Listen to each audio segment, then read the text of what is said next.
She is a co-applicant on the Crossing Boundaries Encounters of Urban Wildlife in the Greater Toronto Area Research Grant. Her research more broadly focuses on sustainability policy and practices in urban communities and neighborhoods.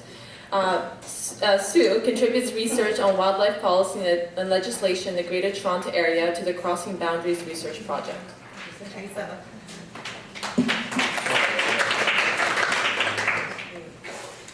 Hi, I have the humbling experience of going last before the closing keynote after 2 fabulous days of wonderful sessions. So I hope what I'm going to talk about today isn't going to be too repetitive, and I hope I'll be contributing something new at the very least to our discussion. I am the faculty lead, faculty lead as part of the research group that looks at policy legislation as part of the larger Crossing Boundaries project. So I'd like to introduce two of the research assistants who I have, Riley Lakinen and Eva Molinska, who have also been the chairs for today, as well as Neil Nunn, who is currently in BC, in British Columbia, and Travis Boast, who was here yesterday as a chair.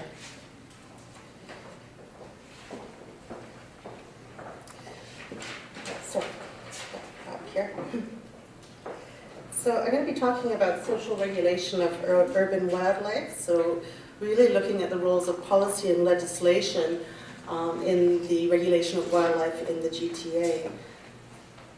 Sorry.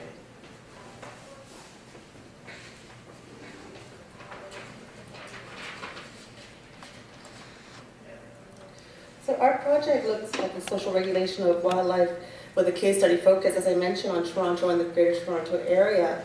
So firstly, how policy and legislation is produced to address urban wildlife-human interactions. So really tracing the genealogy of regulation from its germination phase to its implementation and enforcement stage. So part of this includes interviewing the policymakers, the politicians, the law enforcers, and as John Hadidian wisely said yesterday, any regulatory framework really depends on the regulators.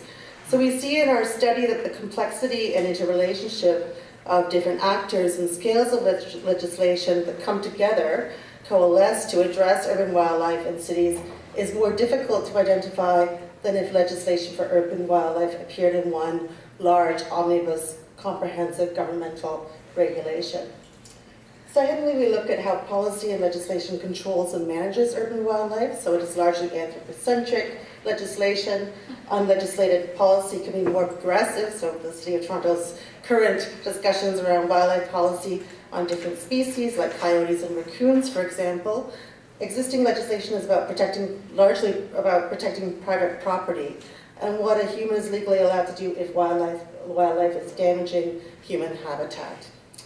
We also are looking at how policy and legislation then connects with the interface of wildlife and human interactions in cities, and its role as a conduit for enforcing social order. So, for example, how police enforce legislation.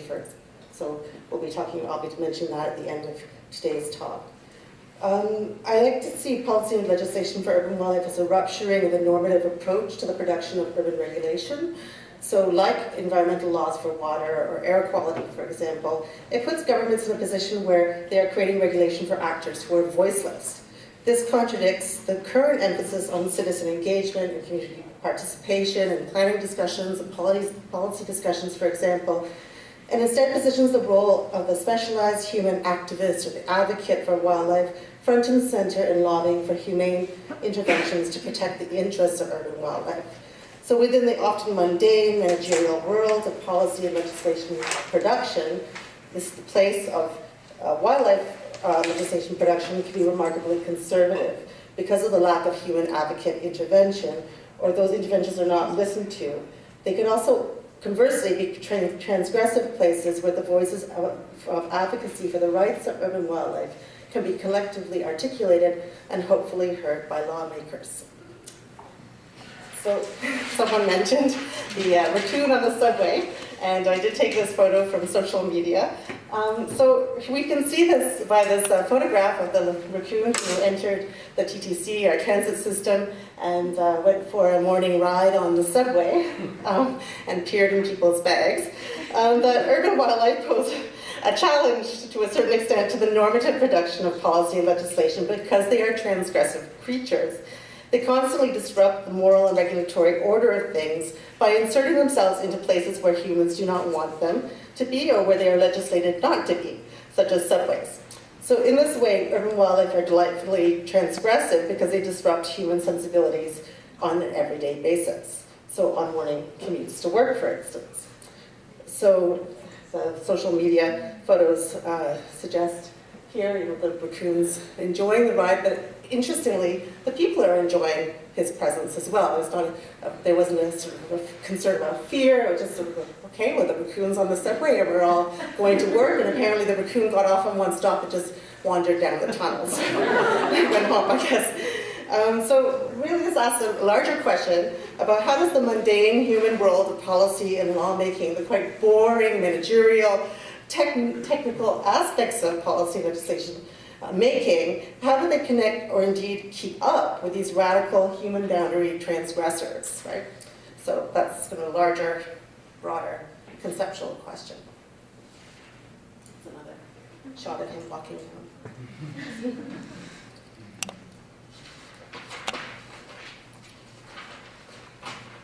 So getting into the more mundane aspects of law here. As in all regulatory situations where perceived social fears need to be contained, policy and legislation for wildlife reverts to control and management as the primary approach to regulation. So this is the framing for pieces of legislation that address what humans can or cannot do when dealing with everyday interactions with wildlife.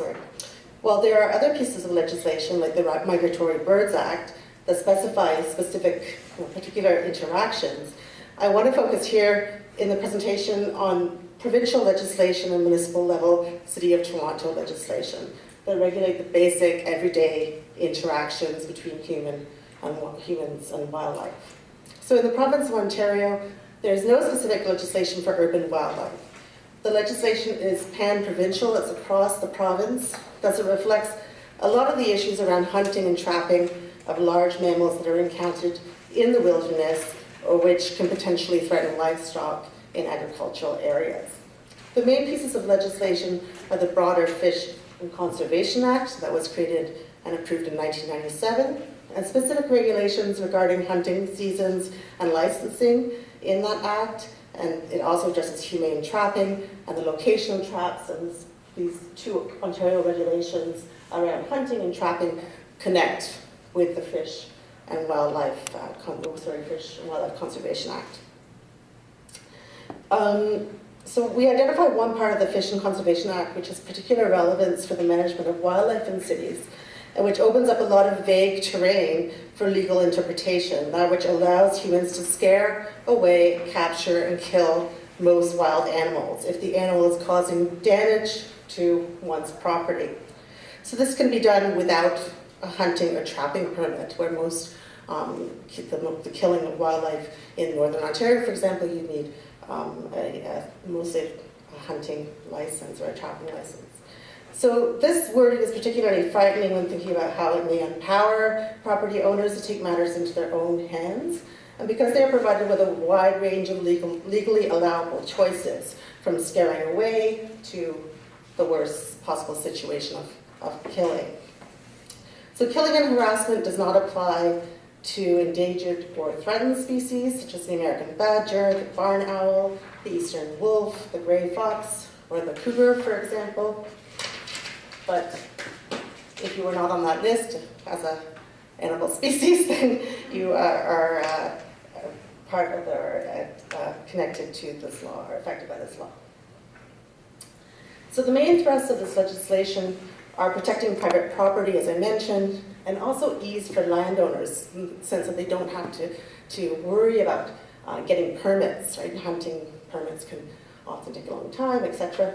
So, then a nice explanation of this part of the Fish and Wildlife Act is encapsulated in the following statement from a recent City of Toronto Licensing and Standard Committee's staff report, which is part of a staff report process that was part of the discussions at the City of Toronto level around the feasibility of licensing wildlife control operators, which I think Joanna most likely will speak to, hopefully, speak to after I finish our talk today.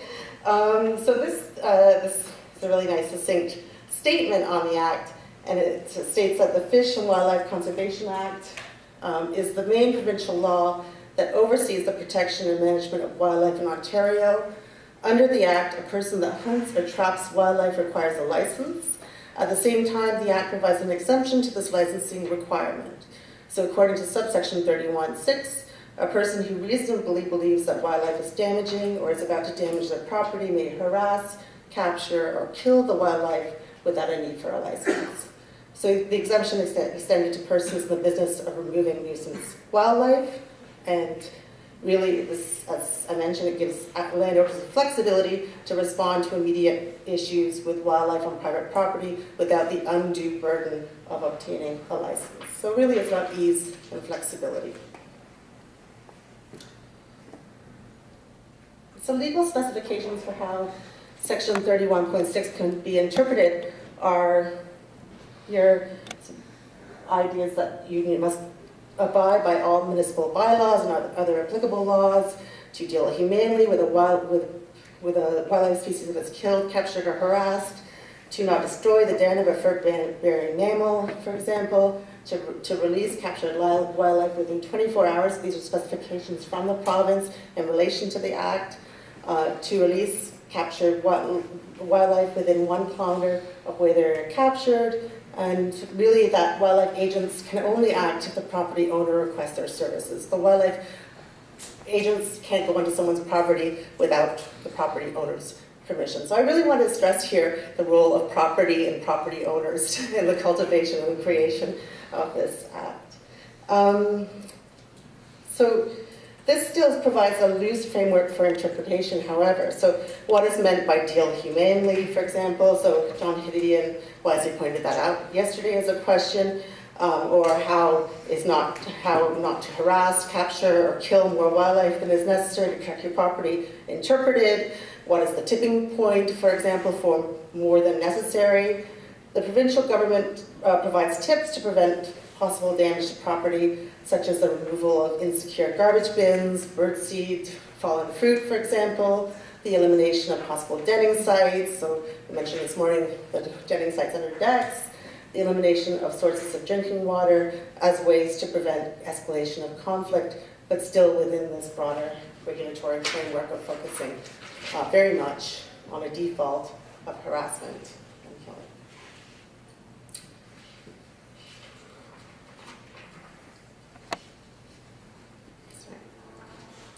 So the Province of Ontario legislation enforces order at the municipal scale, at the City of Toronto scale, in the absence of any contradictory municipal level legislation.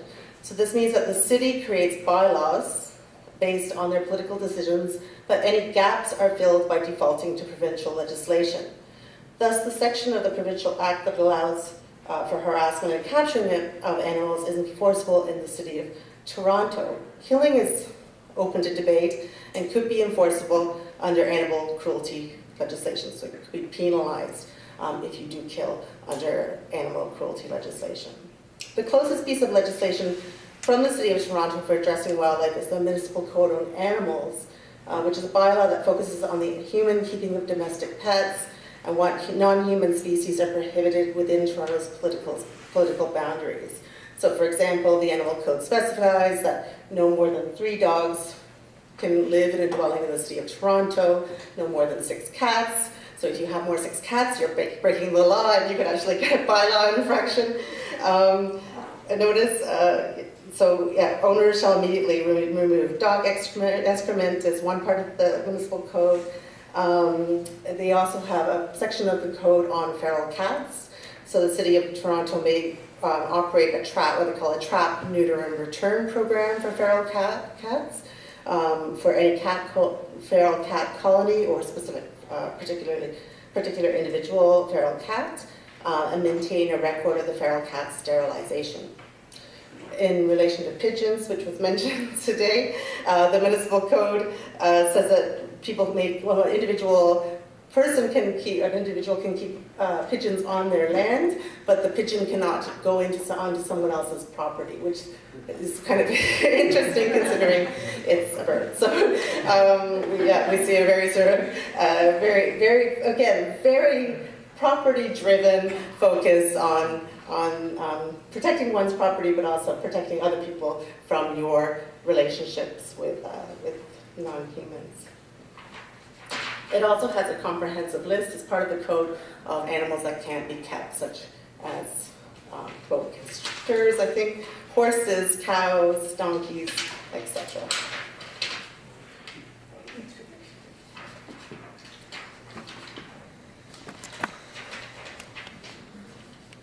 So in addition to the animals bylaw, we see a constellation of different municipal codes coming together to address human-wildlife interaction in Toronto. So these draw upon parts of different bylaws, but as I mentioned, there's no comprehensive piece of legislation on urban wildlife. So this guide is taken from the City of Toronto website in the section that's developing now on wildlife and in the city, and it provides rules for residents to follow that draws from the larger municipal code. So the contravention, I should say, of which can result in a bylaw infraction fine. So in the City of Toronto, I'm sure like other cities, we have bylaw enforcers that go around and check to see that bylaws are being enforced. That could be building bylaws, and in this case, animal bylaws, the animal bylaw. They state that, for example, in reference to feeding, in parks, it is an offense to feed wildlife, including coyotes in public parks, under the parks bylaw, in relation to littering. Littering and dumping bylaw makes it an offense for anyone to dump organic waste on any piece of land in Toronto. In relation to keeping one's bylaw that specifies how to keep one's property clean, there's a focus on keeping your property clean in order to dissuade animals or wildlife from coming onto your property.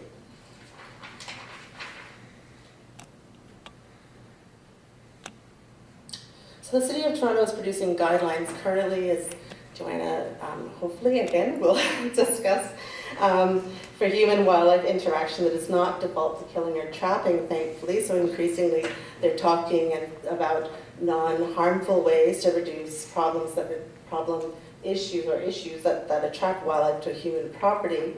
Their guidelines suggest that live trapping and killing are last resort. So if all else fails, then you have to think about getting a wildlife removal company. So that happens again after non-invasive techniques fail. So in reference to raccoons, the City of Toronto suggests that really individuals should think about, when they're dealing with raccoons, to contact a commercial wildlife removal company. So this really pushes reliance onto wildlife removal companies, which I'm sure Brad can attest or talk about. And it also suggests that residents can't really kill. They shouldn't kill. I mean, even though they have legal recourse to kill at the very sort of the most sort of extreme portion of the law, they really shouldn't. So other laws here come together to stop everyday residents from killing wildlife. So for example, residents can't use body gripping traps, and they also can't use firearms in the City of Toronto. So the different constellation, there's no wildlife legislation, but all these different other laws come together to enforce people or to stop people from killing wildlife, and pushing the responsibility to wildlife removal companies to hopefully do wildlife removal in a humane way. So on the topic of firearms, the only human actors who can do this within Toronto are police officers. So police officers that we know are law enforcers and enforcers of social order. And so we see these interactions once in a while with wildlife in the city. This is a photo taken by a City TV news crew in February 2013, which followed police officers while they tracked a coyote who had wandered away from the Don Valley ravine and into a wealthy residential neighborhood of Cabbagetown, just to the west of the Don Valley River. The sequence of events was encapsulated in the following text written in the Toronto Star the day after the shooting. And the text says, or states, that Toronto police officers are stalking the coyote through the residential streets of Cabbagetown with a rolling City TV camera in tow. City TV is a bit of an ambulance chasing news crew in Toronto. If you're not familiar with City TV, they tend to follow the latest emergency that happens on a nightly basis. It states that an officer pulls his gun and shoots at it, but misses. After the video, which was captured Monday night, officers shot at it again. Their aim was true and the coyote is dead. The animal was acting aggressively, said Toronto Police Constable Tony Vella, who added that the officers used their weapons in accordance with training and didn't engender area residents by firing at the animal. There was no one else around except the coyote, he said. Public safety was our prime concern. Officers first gave chase on Sunday evening after residents told police they had seen a large coyote roaming around the area of Cabbagetown. Before officers could catch the animal, it ran off into a ravine around a park space called Wellesley Park. However, the coyote came back into Cabbagetown Monday night. It was surrounded by police and killed at the corners of Sumac and Amelia Streets, for those of you who are familiar with Cabbagetown. And while it is rare for coyotes to attack humans, police had advised area residents to not leave small children unsupervised. The news report goes on to say, if you are confronted by a coyote, police say you should wave your arms, make loud noises, and throw objects to scare it away. If this doesn't work, back away slowly. Residents should also make sure outside garbage is secure, say police. So the shooting of this coyote sparked a public debate about wildlife in the city, about issues of what is legitimate fear, particularly with the presence of coyotes, about what residents should do to protect their property, family and their pets, and also about the use of unnecessary force by police officers in this particular situation. An article by Christopher Hume, who was an architecture critic for the Toronto Star, but interestingly, often a very conservative figure in his analysis, came out strongly in his article the next day against the use of police force. So he stated in the editorial the next day in the Toronto Star that there are times when weapons must be used. But what's that got to do with a band of cops blasting their way through Cabbagetown in pursuit of an errant coyote? The animal was acting aggressively, spokesman Constable Tony Vella said after the incident, but footage shows otherwise. The poor creature was filmed wandering the streets, even making sure to step aside for passing vehicles. It stops to yawn broadly before loping off into the darkness. So the photograph of I guess the police thought the coyote was opening its mouth to attack or bite or charge, but actually it's yawning. This was one well-adapted creature. It did everything but cross the lights. The average raccoon is more destructive than this unfortunate beast. The only aggressive behavior on display Monday night was that of the police. They are seen shooting at the coyote as it walks beside houses, almost with abandon. The fact is the police didn't have a clue about how to deal with the situation except by killing the coyote. It was their default response, one they knew would be acceptable, if disturbing, because we are humans who are easily frightened. Had they not had weapons, the cops would have been forced to handle things differently, perhaps. Perhaps they might actually stop and think about it for a few moments. They might have decided to consult someone familiar with coyotes and how to track them. But no, their approach was to shoot first, ask questions later. Like it's easier to kill wild animals than try to accommodate them. Interestingly, Hume goes on to say, any sign of more human-like behavior, and the cops would have to declare war on these creatures, and slaughter would result. The fact is that for the most part, coyotes are smart enough to remain invisible, out of sight and out of mind. He also says that experts say the best way to scare off coyotes is to shout and scream and wave your arms madly. Too bad the same thing doesn't work for police.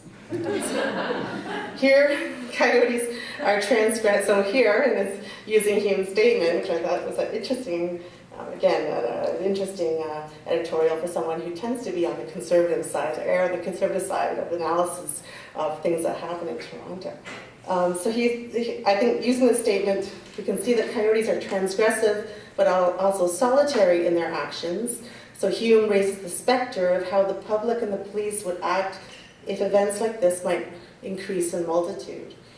Important, and I think this is an important point to address in our research, and a point of departure for what I'd like to talk about today. So if we are to see an increasing world of cohabitation between humans and wildlife in cities, then how can policy and legislation be produced to more effectively and humanely address everyday realities of living together in an amicable and equitable way, so that the current default to mechanisms of killing, trapping, and harassment of wildlife do not continue to be the normative approach. End it there.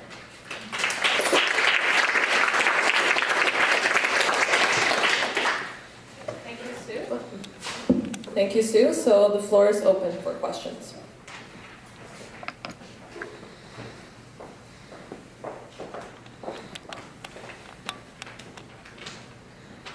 Do you think that incident was a training problem? Like, should police have training on how to deal with wildlife?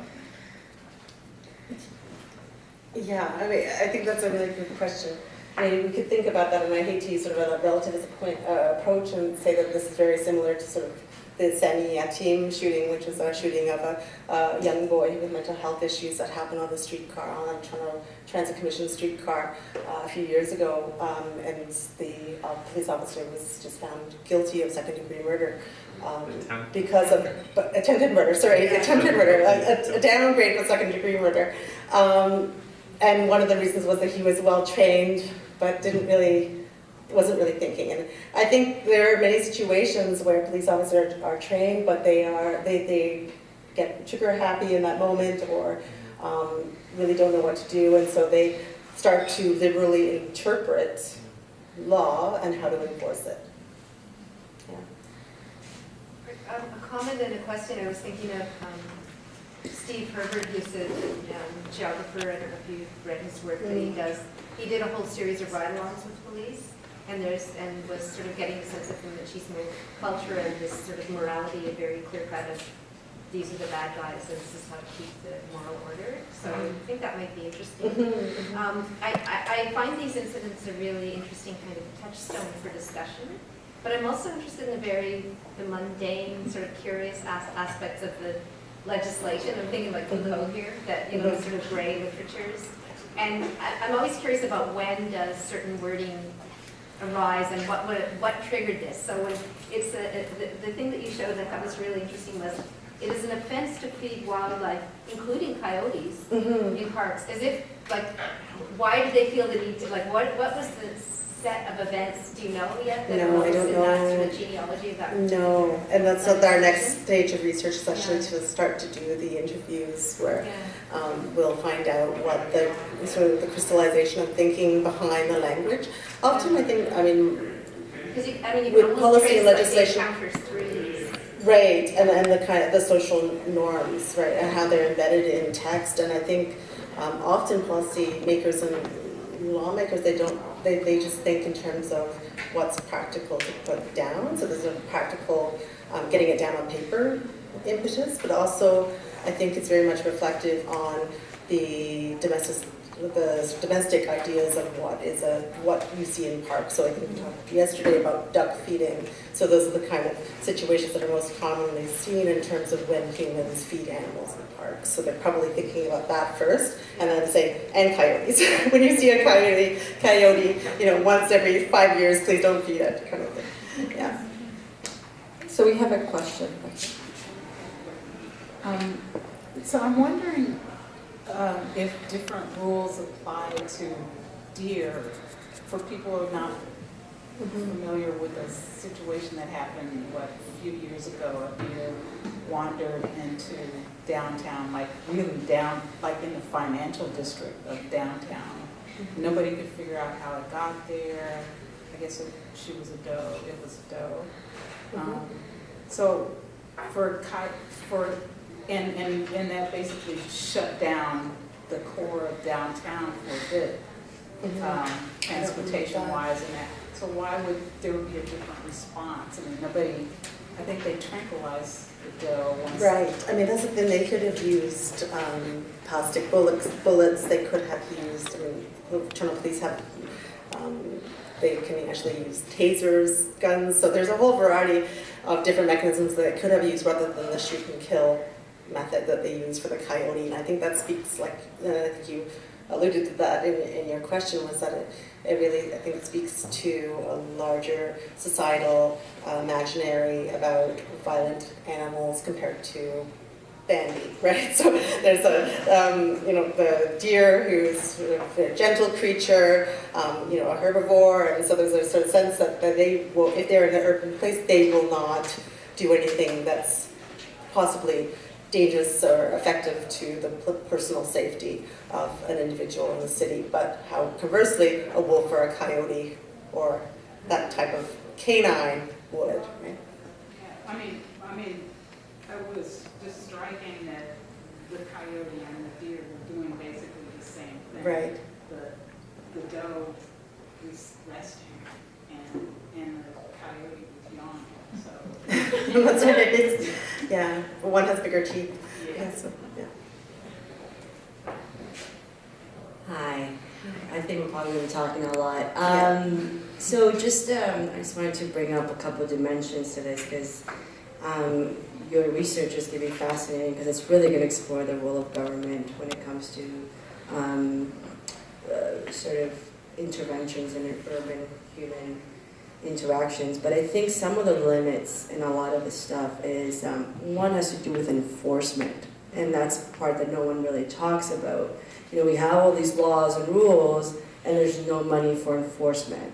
Or there's just, that's the last thing people think about. Like, how do you even enforce bylaws? Like, someone relocated in wildlife outside the city, which is illegal under the Fish and Wildlife Conservation Act, that is to be enforced by the Ministry of Natural Resources and the OSPCA.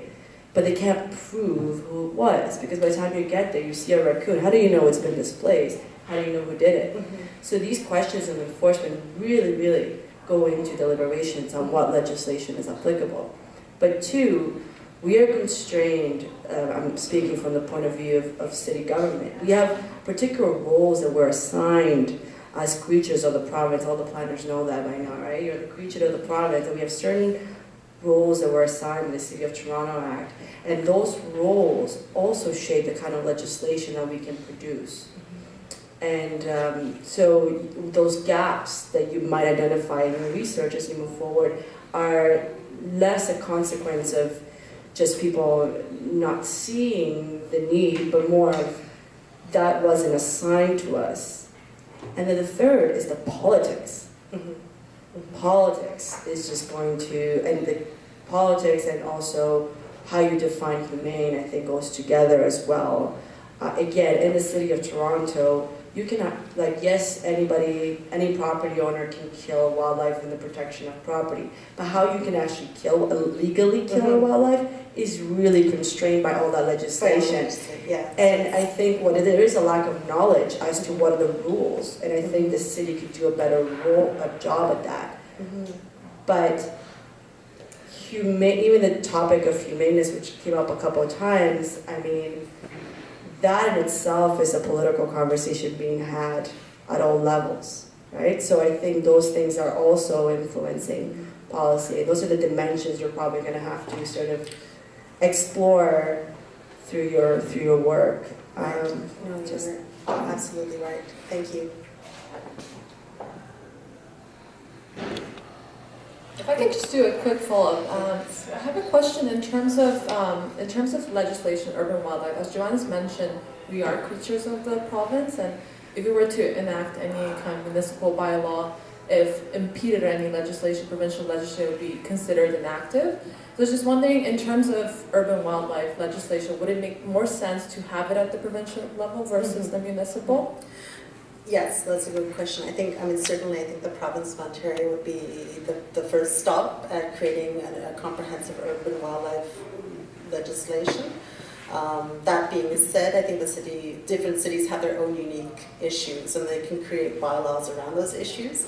That, I mean, essentially the City of Toronto Act gives a bit more freedom now to how bylaws can be enforced in relation to potential conflicts with provincial legislation. But most of the time, I think the issue of enforcement really comes into play, because if a municipal code, for example, contravenes a provincial piece of legislation, the province doesn't really, once they hit the City of Toronto boundaries, they don't really come in, like the OPP doesn't really come in and enforce municipal level policing or enforcement. That's really the boundary of City of Toronto police and City of Toronto bylaw enforcers. So I think there's probably instances of many different pieces of conflicting legislation that's created at the municipal level, and that's created at the province level, and then provincial level. And we also have federal legislation around wildlife too, that I didn't get to address in this presentation, but that will be part of the research as well going forward. So it's really just a complex soup of pieces of legislation that come together. But ideally, the province would be the best scale at which to create a comprehensive urban wildlife strategy. Okay, thank you. So we'll take 2 more questions, and then we'll bring the panel up, and then you can ask everyone. Thanks, Sue. I admire the efforts of trying to wade your way through all that stuff. Sorry? I admire your efforts of trying to wade your way through policy and laws and effort. And you should talk to the TRCA, because I do think that they gave some training to the police because there was also a shooting of a coyote down in the Portlands. Right. And I think that the person I was in contact with at the TRCA from the Leslie Street Spit had mentioned that they were giving some training to the Toronto police. Some training. Okay, that's good. That's good to know. Thanks, Gail. I believe there was a question here. Yeah. I guess I'm just curious. Are you looking at other cities for like case study kind of models in terms of like who may be doing this differently or better?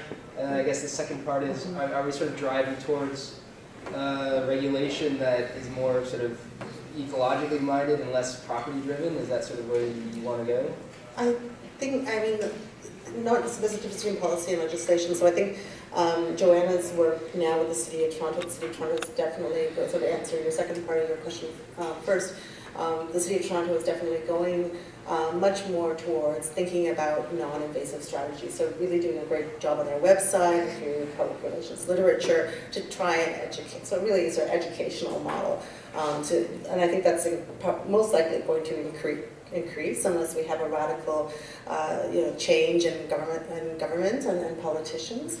Yeah, if I could add to that, the way that we framed so far the conversation at City of Toronto, that it's a human problem, it's a human behavioral problem, so let's focus on that.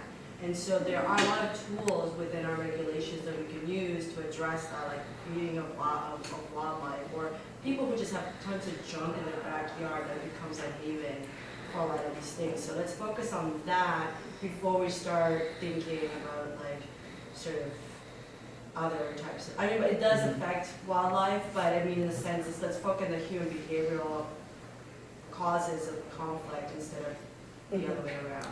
Just defaulting to killing and seeing the non-human as the actor, as the problem. Yeah. Right. So the first, and then answer to your first question. Yeah, are Other cities. Ideally, that would be fantastic. But the parameters of our grant, our Insight grant, is to look at human, non-human encounters in the GTA and the Greater Toronto Area. So, I mean, that might be an idea for, and certainly, it could be different. And it would be great to talk to you about that, about how it happens in American cities, for example, when people actually can own firearms and shoot firearms, right? So it's totally different than in the Canadian context where that's not allowed in urban locations. So that might be something, right? Yeah. So and in the UK, you can't, and police don't even carry firearms, so this might have been a totally different situation in the UK because they can only carry billy bats, right? So the kind of enforcement strategies are different according to context, and the production of legislation is produced in different contexts in different ways too. So it would be interesting to add it eventually, I guess, another case study.